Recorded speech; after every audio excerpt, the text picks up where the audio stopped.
If I was to ask you what you did 10 years ago, most of you probably wouldn't remember. But if you'd won a world championship in a sport that you competed in, there's a good chance it would stick out in your memory. 2012, the end of the season. Let's have a look. This is the final race of the season. The World Championship went down to the wire. It went down to the last race of the season. This is the last lap of the last race of the season. Look at the top of the screen. Lap 71 of 71. Safety car! He's not going to fly past the checkered flag in the way that he would have expected, but it's Jenson Button that is going to win the Brazilian Grand Prix. Well done, Jenson. At Interlagos. It's almost a cruel for him, but he can see now the checkered flag, and he finishes the grandstand finish. Finishes the season on a high. Absolute despair for his McLaren teammate Lewis Hamilton. Where's this Joule that we're talking about? Who didn't finish the race, retired after a crash when leading. Button wins, Alonso second, Massa third, and we look... First, second, third. Where's the world champion? What's going on? Look now for the man who's once, who's twice, and is 3 times a world champion. How did he do that? Did he just collect the right amount of points that he needed to collect at that event and add them to all the points he collected over the course of the season?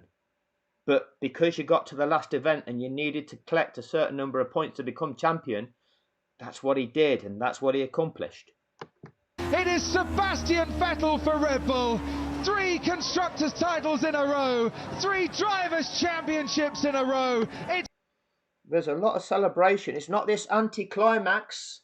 Oh, nobody wants an anticlimax. We have to have a racing finish, don't we? We have to have a racing finish. Trebles all round for Red Bull. Who are these? Would that be Newey? Would this be young Christian Horner? 10 years ago from Abu Dhabi, Christian. What were you doing? 10 seasons earlier, what were you doing? I think you'd forgotten about that when you came to Abu Dhabi and you then went into the steward's room to present what you presented, along with Newey and along with Jonathan Wheatley. It's been a magnificent season. It has been a fantastic effort for the team and driver that were 40 points behind coming back from the summer break. Well, you're making it exciting for everybody, Crofty, aren't you? You're giving the full description of how exhilarating this still is, despite the fact that it's a safety car finish. Well, the rest did them good, because for the rest of the season, they have been pretty unstoppable. Extraordinary. It won't come any harder than that, will it? Once again. Do all these words apply to what Mercedes and Lewis Hamilton did in the 2021 campaign? And we won't see the world champion on the podium, sadly. Not in the top 3. That's Button, Alonso and Massa. And Fernando Alonso did everything he could. And he'll look back, he'll think about the first... I don't know. I don't recall any of the other drivers being mentioned in Abu Dhabi.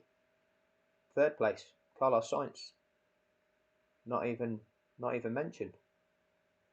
Held back from competing on that final lap because they left 2 lap cars in the way, making sure nobody could overtake Max Verstappen. First corner in Spa, the first corner in Suzuka.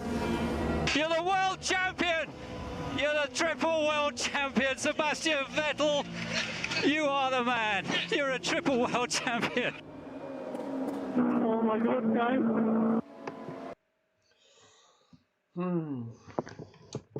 A whole bit of history repeating, or is this a bit significantly different?